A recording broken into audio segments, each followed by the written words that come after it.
the Black Tudor Pelagos FXD, perhaps the purest distillation of what a dive watch from the 1960s and 70s era of military aquatic exploration should be. Indeed, the design of this watch was inspired by Tudor and Rolex milsubs utilized by the US Navy from that time period, but now using modern materials such as a titanium case, in-house chronometer grade movement, and improved lume on the dial and bezel.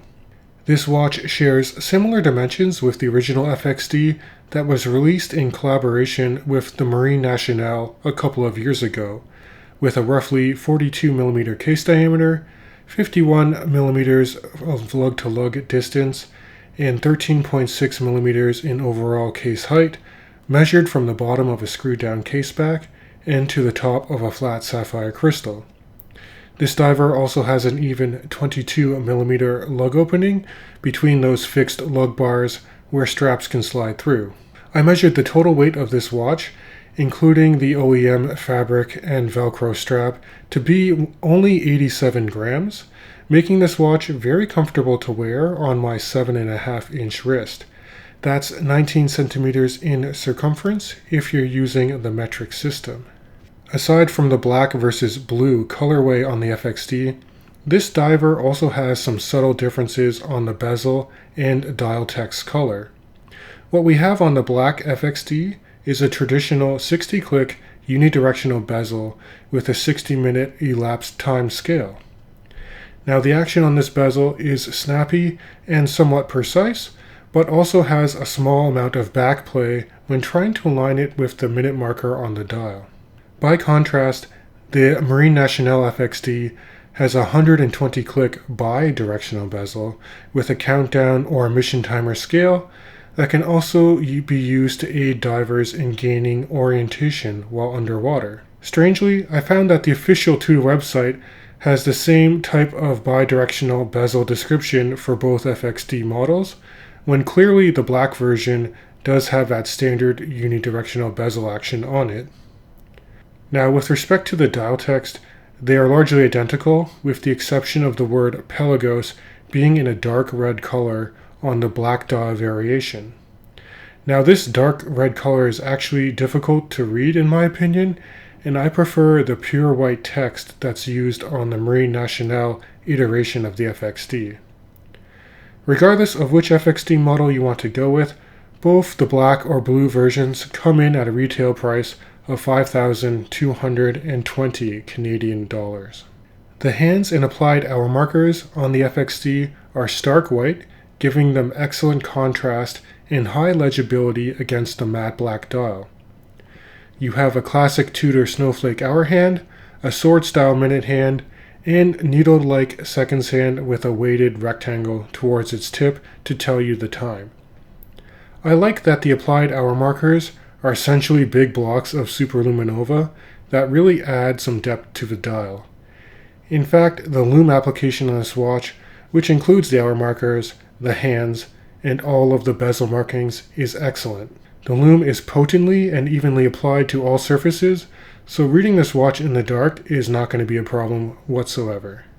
Powering this watch is the Tudor manufactured caliber MT5602, and that's the same COSC automatic movement used in other FXD models, such as the Alinghi Red Bull Racing Edition. I've actually personally owned the chronograph version for that watch. It's also a robust movement that has 70 hours of power reserve, a 4 Hz beat frequency, anti-magnetic silicone hairspring, and for my personal example, the average accuracy is about +3 seconds per day. Now, setting this watch is achieved via its screw-down crown, which by the way aids in this diver's 200 meters of water resistance. In the unscrewed position, you can manually wind this movement, and if you pull out the crown all the way, you can hack the watch by stopping the balance and then set the time precisely to any reference point you would like. There isn't much in the way of case finishing or added touches like having an engraving on the case back, like you would find on the Marine Nationale FXD collaboration version, but I suppose that supports the tool-like aspect of this watch.